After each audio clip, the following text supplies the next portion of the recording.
Olá! Como o Espiritismo nos ajuda a entender o mundo de hoje? É isso que o nosso programa se propõe a mostrar em conversa com estudiosos do Espiritismo. E o tema do nosso programa de hoje é Exposição do Jovem nas Redes Sociais. Prepare-se, Entre Dois Mundos está começando agora.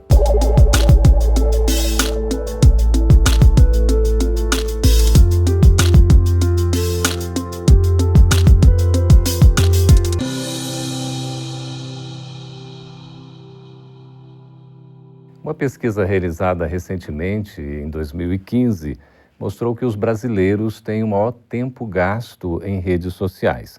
A média é aproximadamente 60% maior do que o do resto do mundo. Esse é um assunto que a gente precisa conversar devido à sua importância e à sua oportunidade. Por isso, nós estamos recebendo aqui em nossos estúdios, na FEB TV em Brasília, Cirne Araújo, educador, professor e trabalha na área da juventude, aí, coordenando um trabalho junto aos jovens espíritas. Seja bem-vindo, Cirne. Obrigado, Geraldo. Olá, amigos que nos assistem aqui pela FEB TV.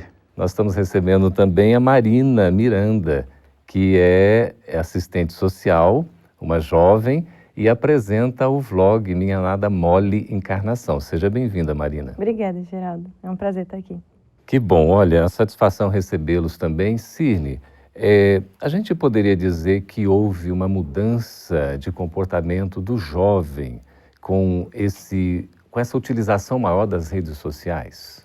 Geraldo, houve. Na atualidade, as pesquisas têm mostrado constantemente que o brasileiro, e principalmente o jovem, está muito conectado.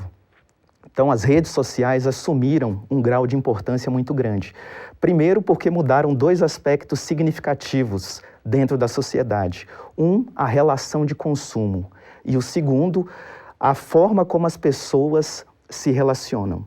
Então, a gente percebe claramente que hoje o jovem, ele tem uma necessidade de estar muito presente dentro das redes sociais. Porque se ele não está presente, ele se sente um excluído digital. Isso passa a ser, Marina, praticamente uma necessidade? A gente não consegue viver, por exemplo, sem essa exposição nas redes sociais? Eu acho que acaba sendo uma necessidade, sim. Porque, basicamente, todas as relações hoje são feitas pela internet. Mesmo as pessoas que você conhece pessoalmente, você se relaciona com elas diariamente por uma rede social. Então, acaba sendo uma necessidade. Acho que a gente pode até ver quando bloqueia a rede social, as pessoas entram em pânico e não sabem mais como que vão viver sem 2 horas ou alguns dias. Impressionante, né, Cirne? Essa questão do WhatsApp recentemente. E outra coisa também, Geraldo, que nos chama a atenção é a velocidade da conexão. Exatamente. Né? Então, na verdade, não basta apenas estar conectado, mas é necessário ter velocidade na conexão. Então, quando a gente percebe muito claramente, observando a reação das pessoas, que quando a internet está numa velocidade um pouco mais baixa, a pessoa já fica um pouco, né, impaciente, né, porque ela não sabe lidar com aquilo devido à necessidade, né, da comunicação instantânea. Então, nós estamos praticamente numa relação em tempo real. Marina e Cirne, até que ponto isso é saudável? Olha, Geraldo... Tem um limite, né? Tudo, né, Marina? Eu acho que realmente, assim, a doutrina espírita nos coloca algo muito importante, que não proibição, mas educação. Então, essa orientação que Emmanuel dá, né, no livro Vida e Sexo, e que a gente estende exatamente para o relacionamento virtual, ela é necessária estar presente em todos os momentos, né? As pessoas precisam entender que se relacionam virtualmente, que têm contato virtual com as pessoas, mas não podem esquecer a realidade em que elas estão inseridas. Há uma colocação interessante que é do senso comum, né? Que é o paradoxo da tecnologia, né? Aproxima quem está longe, mas afasta quem está perto. Então, é interessante. A gente pode dizer que existe um mundo real e um mundo virtual, numa espécie de contraponto assim, Marina? Eu acho que depende. Eu vejo, talvez a juventude crie essa realidade de quem eles são na internet e quem eles são fora. Porque eu acho que as pessoas que nasceram já no mundo onde existe redes, né, Facebook, WhatsApp, tendem a aprender a se relacionar primeiro por esses modos e depois pessoalmente. Até porque talvez seja mais fácil, você se esconde, você não precisa estar ali ao vivo com a pessoa, mas eu acho que não necessariamente. Eu acho que tem pessoas que conseguem ser as mesmas pessoas e usarem, inclusive, as redes sociais com educação, enfim, para fazer algo de bom também. Então, em termos de educação, né, como é que a gente pode entender esse processo todo, você como professor, né, Cine, como é que sente esse impacto, inclusive? Geraldo, a gente vai fazer a análise aqui a partir dos pressupostos da doutrina espírita. Por exemplo, Kardec se utilizou da rede social quando esteve aqui encarnado. Na época, né? Na época. Olha a Revista Espírita, Geraldo. A Revista Espírita é um exemplo muito claro do relacionamento do codificador com o público. E provavelmente, se Allan Kardec estivesse entre nós hoje, aqui no mundo físico, ele usaria o Facebook, né, e outras mídias sociais para colocar a doutrina, para utilizar isso de uma forma muito positiva. Vamos imaginar também um outro exemplo, Geraldo. Imagina Paulo de Tarso.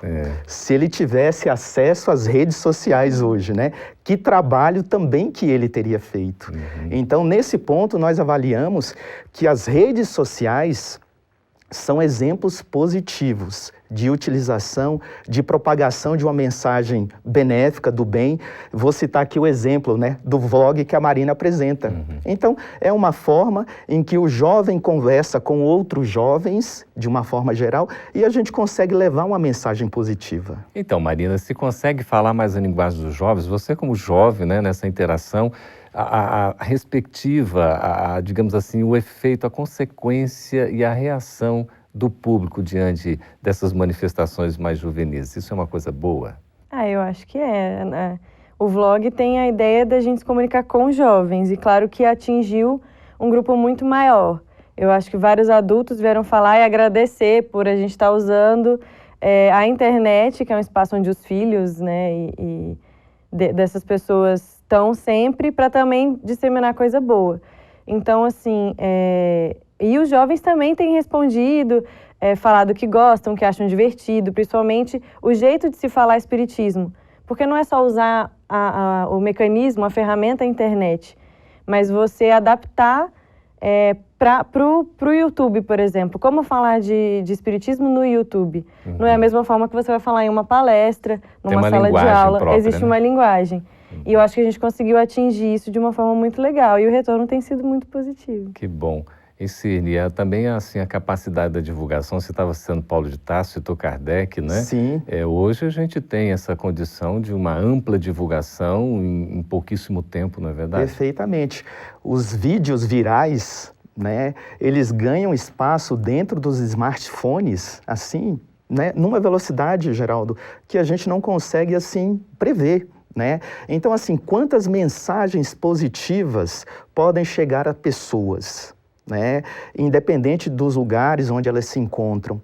E aí a gente queria até colocar realmente, né, uma experiência que a gente teve aí em relação ao vlog que a Marina apresenta, né, que quando a gente tem feito trabalho com as juventudes nos estados, esse material tem sido muito utilizado na questão da sensibilização, né, na questão da discussão dos temas dentro dos espaços de estudo, nas aulas de evangelização. E a internet hoje, Geraldo, ela representa um espaço não apenas educador, mas também de evangelização 24 horas por dia. Quer dizer, um recurso importantíssimo, fundamental. Sim, com certeza. Perfeito. E a gente pode aproveitar nesse sentido. Perfeito. Exato. Mas existe uma coisa que eu quero deixar aqui já para, logo depois do intervalo, a questão de uma exposição talvez excessiva nas redes sociais. Até que ponto isso pode ser prejudicial ou não?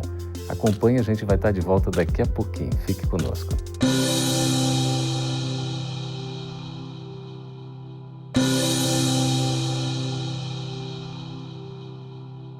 Estamos de volta com Entre Dois Mundos e deixamos aqui uma questão antes do nosso intervalo a respeito da possível exposição excessiva, sobretudo do jovem, nas redes sociais. Cine, é uma questão interessante, Marina também, até que ponto essa exposição pode despertar uma espécie, por exemplo, Marina, de vaidade? Eu acho que a linha é bem tênue, assim, a gente vê, tem aplicativos que são basicamente de fotos, de imagens, e algumas pessoas utilizam isso para exposição do corpo, para exposição do seu estilo de vida e muito ligado ao materialismo, as coisas que a pessoa tem, ao poder de compra, a moda, enfim, isso faz parte do nosso dia a dia, claro. Mas eu acho que às vezes a gente pode estar dando um foco muito maior a isso do que a mensagens positivas ou a falar de quem realmente nós somos, das coisas boas que a gente faz e que a gente passa no dia a dia, para dar uma atenção ao que a gente tem, ao que a gente finge que a gente tem e finge que a gente é. Então, a internet também pode proporcionar isso, depende da gente. Pois é, nesse caso, será, Cirne, que a gente não vem criando uma espécie de necessidade que não é de fato real e a gente acaba se expondo porque isso se torna uma necessidade que a gente criou para nós mesmos, a gente precisa estar na interação, precisa se mostrar, aquela coisa toda? Geraldo, é interessante avaliar esse aspecto porque o que a gente percebe no fundo? Há uma necessidade de autoafirmação.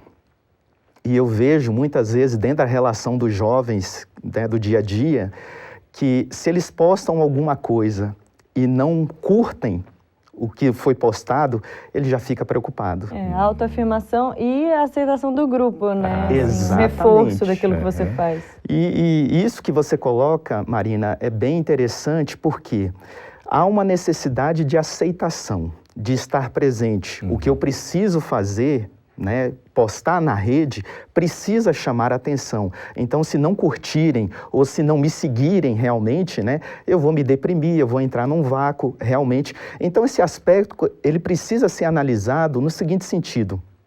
Há uma valorização excessiva dos relacionamentos sociais em detrimento realmente dos virtuais? Então, esse aspecto precisa ser muito observado, porque dentro da internet, como a gente tem um terreno que é extremamente vasto, eu posso ser aquilo que eu não sou na prática, na vida real. Eu crio um perfil, né? Eu me apresento de uma forma que realmente não corresponde à minha expectativa. É algo artificial. É algo artificial. Você cria um persona. Perfeito, perfeito. E aí vem toda essa questão da vaidade, do narcisismo, enfim. E tudo. Mas está acontecendo isso, de fato? A gente constata isso hoje na realidade? Sim. Eu acho que é bem visível. Tanto no Facebook como no Instagram, acho que são ferramentas extremamente utilizadas.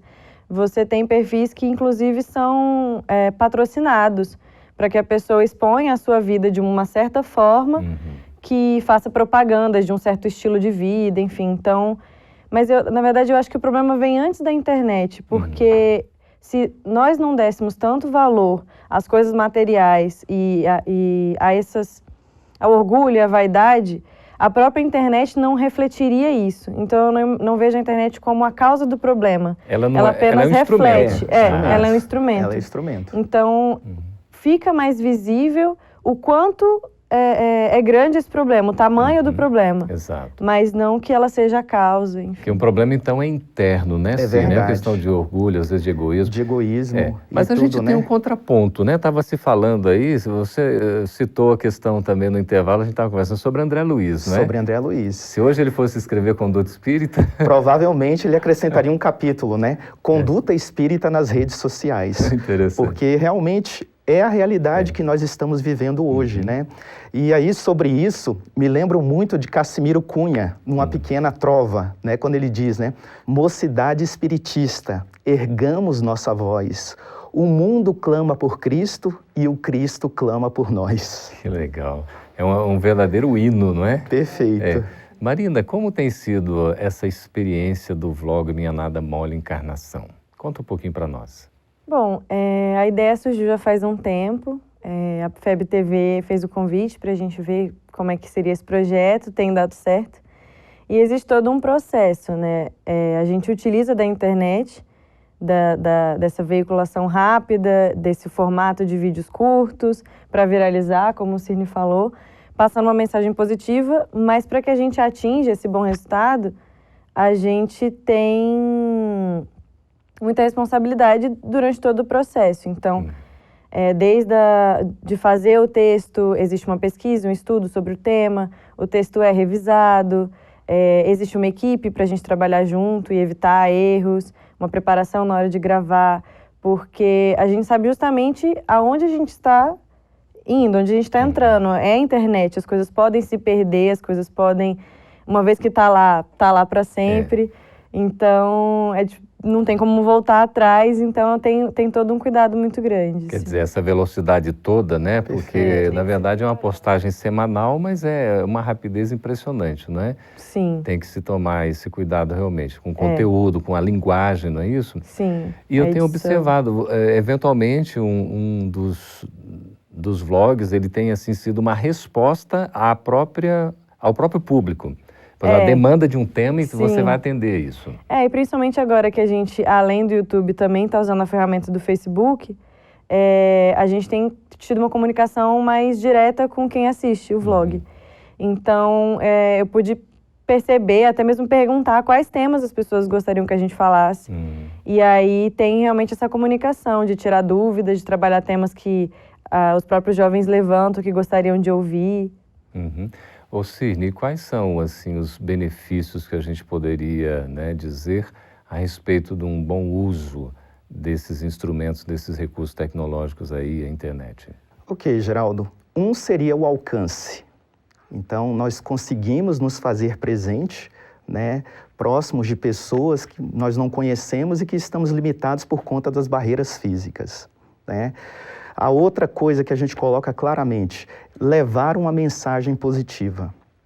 Se nós assistimos, se nós visualizamos tantas coisas, né, dentro das redes sociais, por que não visualizar, então, mensagens positivas de elevação que possam agregar alguma coisa, né, a uma evolução espiritual?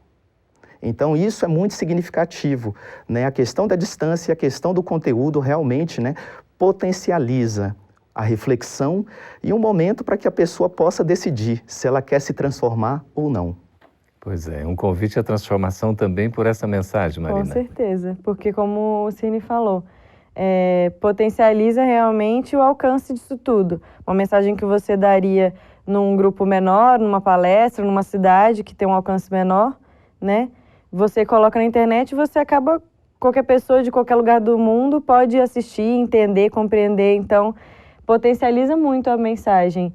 E eu acho que isso só mostra o quanto responsáveis nós devemos ser, porque mais gente está vendo, mais gente está ouvindo aquilo, mais gente pode interpretar, então a responsabilidade é só maior, muito grande, né? Nós vamos para um breve intervalo e já voltaremos no próximo bloco com as perguntas aí dos espectadores. Se você está gostando do programa, acesse o canal Gotas de Luz pelo YouTube também.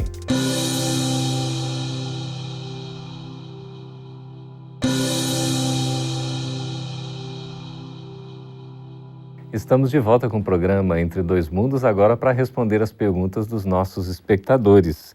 Nós temos aqui a Maria Medeiros de São Paulo, Maria Medeiros. Ela pergunta o seguinte, Cirne e Marina aí, para quem quiser responder. Será que os jovens de hoje estão mais egocêntricos devido à banalização do uso da internet? E aí, Marina? Olha, eu acho que é difícil responder essa pergunta, mas como eu disse antes, eu acho que talvez a internet abra as portas para a gente ser quem a gente já é. Então, não que a internet cause isso, mas talvez... divulgue isso. Divulgue isso como podemos ser assim, e isso não é exatamente o melhor. Mas talvez incentive, sim. Né? Mas não seja a causa. Perfeito. Ok.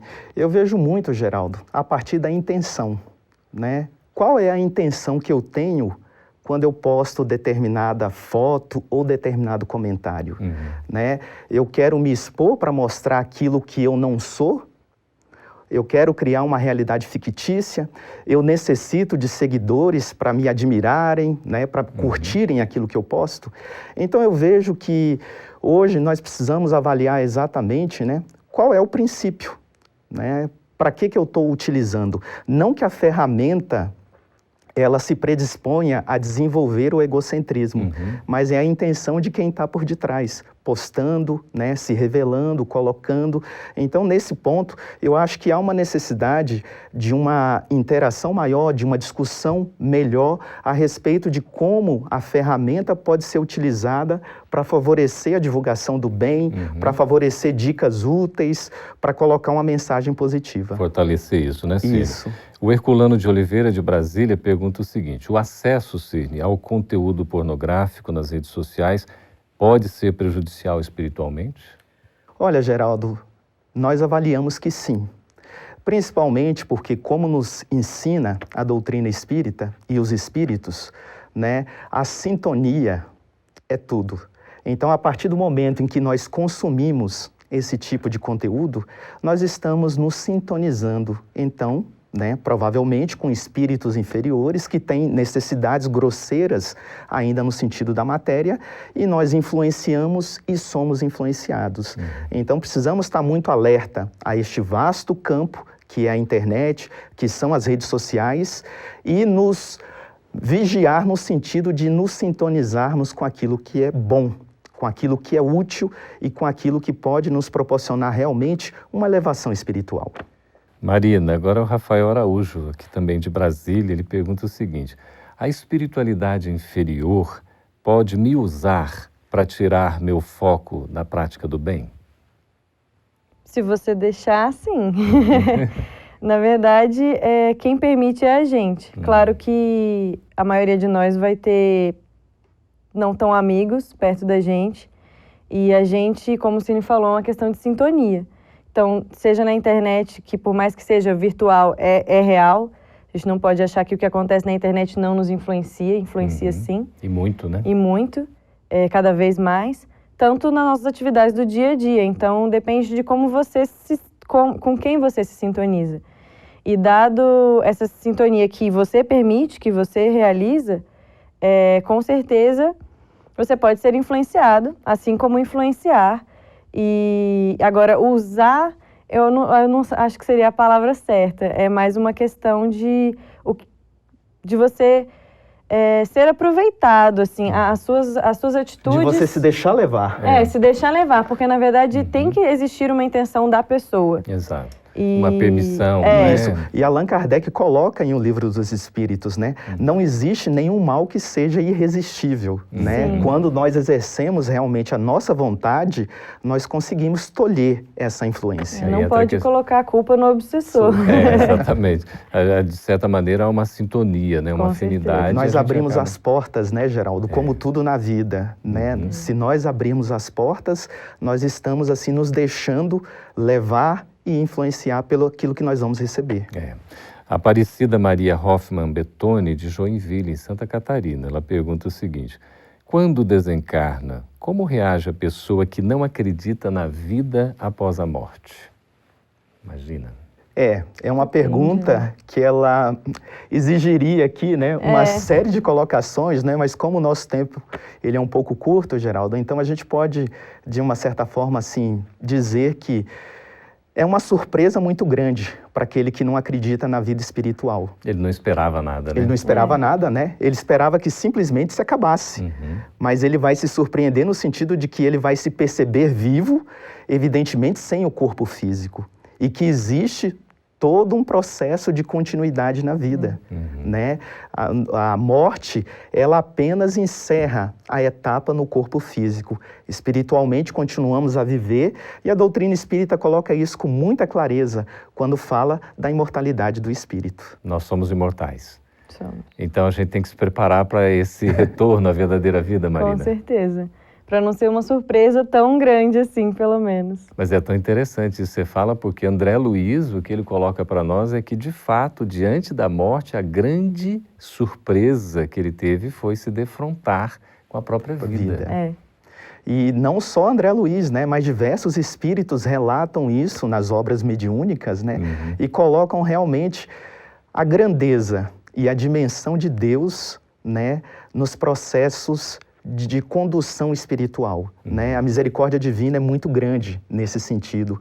E nós negarmos, então, a não existência do Espírito, seríamos ir contra a bondade de Deus. Pois é, Marina, e a contribuição do Espiritismo nesse sentido, como é que é? Nossa, eu acho que é literalmente consoladora, porque não só explica o que pode acontecer, como te prepara para isso, né? Não só fala: olha, vai acontecer tal coisa e você não pode fazer nada sobre isso. Muito pelo contrário, fala: você pode fazer algo sobre isso.